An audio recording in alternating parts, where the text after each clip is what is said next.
மண்ணை சேரும் முன்னே அடமழைக்கு லட்சியமில்லை.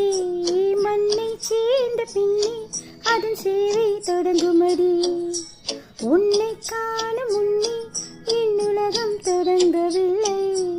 உன்னை கண்ட பின்னே இன்னுலகம் இயங்குதடி. வானத்தில் ஏறியே மின்னல் பிடிக்கிறவன் பூக்களை பறிக்கவும் கைகள் நடுங்குகிறே. பகவான் பேசுவதில்லை, அடபக்தியும் குறைவதும் இல்லை. காதலி பேசவும் இல்லை,